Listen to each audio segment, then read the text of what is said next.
Ղուկաս 3:22-ում ասվում է, թե ինչպես Սուրբ Հոգին աղավնու պես իջավ Հիսուսի վրա և երկնքից ձայն եղավ, որ ասում էր. «Դու ես իմ սիրելի որդին,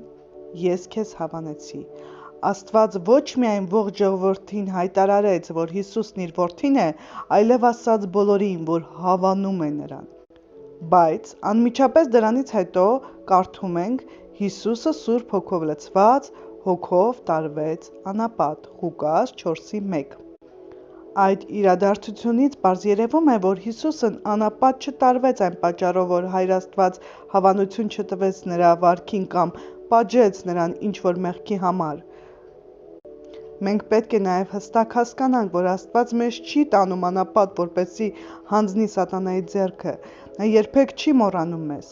Խոստացված երկիր մտնելուց առաջ Աստված դիմում է նոր սերնդին՝ Եգիպտոսից դուրս եկածների երեխաներին, հետևյալ խոսքերով. Բ Օրինաց 8:2 «Եվ հիշիր այն բոլոր ճանապարհը, որ քո Աստված այս 40 տարում քեզ մանածեց անապատի մեջ»։ Մի մոլորվեք, Տերը մեր կյանքում չի դադարեցնում իր գործը,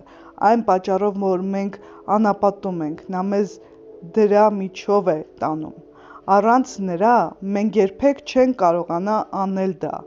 Առավել ևս դա այն տեղը չէ, որ Աստված մեզ ժամանակավորապես լքել է, մինչև Ինքը նորից ցանկանա մեզ օգտագործել։ Մեզ սիրող երկնային Հայրը այդ կերպ չի վարվում։ Ընդհակառակը, դա այն ժամանակն ու վայրն է, որտեղ Նա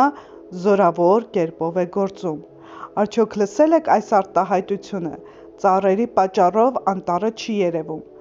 Անապատում էլ նույնն է կատարվում։ Երբ դուք անապատում եք, դժվար է տեսնել Աստծո շարժը։ Անապատը պարտության վայր չէ, գոնե նրանց համար, ովքեր հնազանդվում են Աստծուն։ Հիսուսը անապատում 40 օր դժվարություն էր կրում, չտեսնելով Աստծո գերբնական արտահայտումները։ Այդ ժամանակ սատանան անապատում հարձակում էր գործում նրա վրա, իսկ Հիսուսը հաղթում էր նրան Տիրոջ խոսքով։ Անապատը այն վայրը չէ, որտեղ Աստծո զավակները պարտություն են կրում։ Շնորհակալություն Աստծուն, որ ամեն ժամանակ մեզ հաղթող է անում Քրիստոսում։ Բ Կորնթացի 2:14։ Ես հույս ունեմ, որ դուք ձեր սրտում ընդունեցիք, որ Աստված մեզ անապատ չի բերում այն պատճառով, որ հավանություն չի տալիս մեր գործունեությանը կամ ինչ-որ պատճառով պատժում է մեզ։ Անապատը այն վայրը չէ, որտեղ Աստված մեզ լքում և մոռանում է։ Անապատը կլինի հաղթության վայր, երբ մենք հավատանք և հնազանդվենք Աստծուն։